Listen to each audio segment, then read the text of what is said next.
Everyone, this is professor MH और आज के इस वीडियो में we will discuss question number 3B1 जो 8 मार्क्स के लिए पूछा गया था, जिसमें calculation of interest payable on drawback.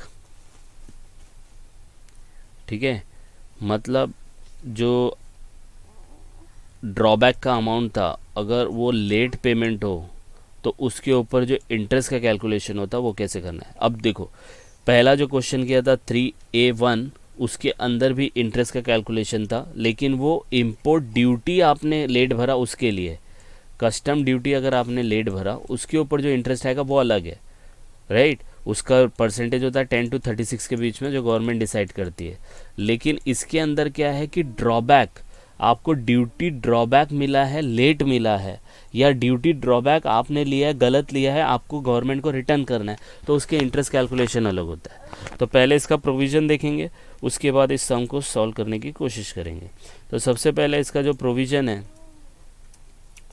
वो कुछ इस तरीके से दिया है कि दो सिचुएशन में इंटरेस्ट डिवाइड हुआ है। पहला, late payment of drawback by government to exporter, government ही लेट भर दे रही है ड्रॉबैक, पहला सिचुएशन। दूसरा सिचुएशन क्या है, earns drawback to be return by exporter to government, exporter को गलती से चला गया, एरर की वजह से चला गया एक्सपोर्टर को ड्रॉबैक, अब वो ड्रॉबैक एक्सपोर्टर गवर्नमेंट को भरेगी।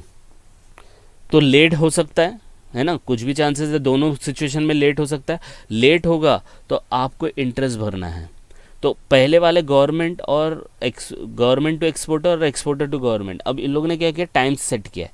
पहले वाले का जो गवर्नमेंट टू एक्सपोर्टर है उसका 1 मंथ और दूसरे वाले का 2 months time. Government to exporter जो है, जो गवर्नमेंट वाला काम है, वो बोला कि भाई हम लोग को 1 महीने का टाइम चाहिए, 1 महीने तक आपको कोई भी इंटरेस्ट नहीं मिलेगा। तो जो ड्यू डेट था उससे 1 महीने तक का टाइम लेना है, वो टाइम के अंदर भर दिया तो कोई भी इंटरेस्ट नहीं मिलेगा। 1 महीने के ऊपर गया, समझो 10 दिन, तो 10 दिन का मिलेगा। लेकिन ये जो 2 महीने का टाइम यहाँ दिया है एक्सपोर्टर टू गवर्नमेंट, ये बोला है कि 2 महीने में भरो, लेकिन इंटरेस्ट कैलकुलेशन जब से पेमेंट आया रहेगा ना, जब से आपको रिफंड मिला होगा, जब से लेने का, तो यहाँ पे 1 महीने के बाद इंटरेस्ट कैलकुलेशन स्टार्ट होता है। यहाँ 2 महीने के बाद नहीं होता है, सिर्फ याद रखना, ये ऑब्जेक्टिव में पूछ सकता है।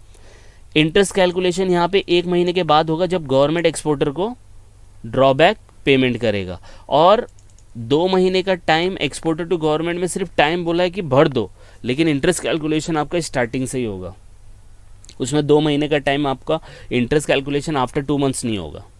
आई बात समझ में। अब पहले में देखो परसेंटेज रेट क्या दिया है, 6%। गवर्नमेंट जो देगा वो 6% रेट के हिसाब से इंटरेस्ट देगा, होशियार है गवर्नमेंट, राइट। और एक्सपोर्टर के टाइम आएगा जब एक्सपोर्टर को भरना रहेगा तो उसको 15%, क्योंकि ज़्यादा ले रहा है, क्योंकि आपको गया, गलती से गया है, मतलब कुछ ना कुछ आपने गलत प्रेजेंट किया होगा, जो भी हुआ रहेगा। एक्सपोर्टर का टाइम आएगा तो 15% देना है, गवर्नमेंट का टाइम आएगा तो सिर्फ 6% देना है। ठीक है। अब कब से कैलकुलेशन होगा, तो पीरियड जो हो निकलेगा पहला, next day from the expiry of 1 month. देखो इसमें बोला है ना, 1 महीने का एक्सपायरी खत्म हुआ ना, उसके नेक्स्ट डे से काउंटिंग करना है, till the date of actual payment of drawback, जब एक्चुअली आप पे करोगे तब। लेकिन एक्सपोर्टर के केस में ऐसा नहीं, एक्सपोर्टर के केस में जब ही आपको पहला मिला था ड्रॉबैक गलती से, the date of payment of such erroneous drawback to the exporter till the actual date of payment of by the exporter. तो जब से मिला तब से जब आप एक्चुअली गवर्नमेंट को भरते हो तब तक का। आई बात समझ में। अब पहले देख लेते हैं, ये गवर्नमेंट टू एक्सपोर्टर का केस है, एक्सपोर्टर टू गवर्नमेंट का है। तो यहाँ पे देखो, drawback of 40,000 wrongly claim and paid, wrongly claim किया बाय द एक्सपोर्टर, तो रॉन्गली बोला है, तो ये एरएनएस वाला है। आई बात समझ में, ये वाला है। तो कितना, 2 महीने का यहाँ कोई भी मतलब नहीं है, 15% लगेगा। कब से, जब से उसको ड्रॉबैक मिला, और कब तक का, जब ने उसने रीपे किया। तो कब मिला उसको, 20 जून को मिला, राइट। और उसने रीपे कभी किया, 20 अक्टूबर को किया। तो 20 जून से लेके, तो 20 जून से नहीं आएगा, 21 जून से आएगा 20 अक्टूबर, और 15% इंटरेस्ट लगाने का 40,000 रुपये। हो गया क्वेश्चन सॉल्व। तो देखो यहाँ पे प्रेजेंट कैसे करने का है, तो पहले लिखने का calculation of interest on drawback, और अपना डिटेल लिखने का, पर्टिकुलर अमाउंट करके जो भी है। सबसे पहला, demand of notice by government, government ने कब नोटिस दिया भाई, ये नोटिव नहीं है, नोटिस है।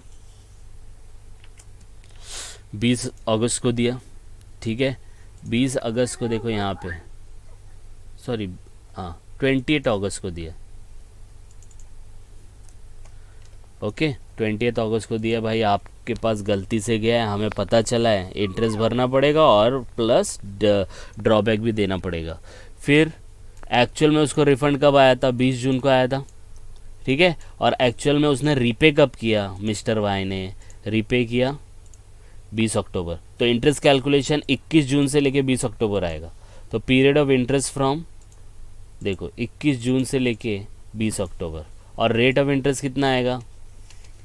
15% दिया है। अब नंबर ऑफ डेज काउंट करने का, तो कैसे काउंट करने का? 21 जून है, जून में 30 दिन होते हैं, देखो काउंटिंग किया है मैंने यहाँ पे नंबर ऑफ डे। तो जून में, तो 21 जून से काउंट करेंगे तो 10 दिन जून का, देखो यहाँ पे 10 दिन जून।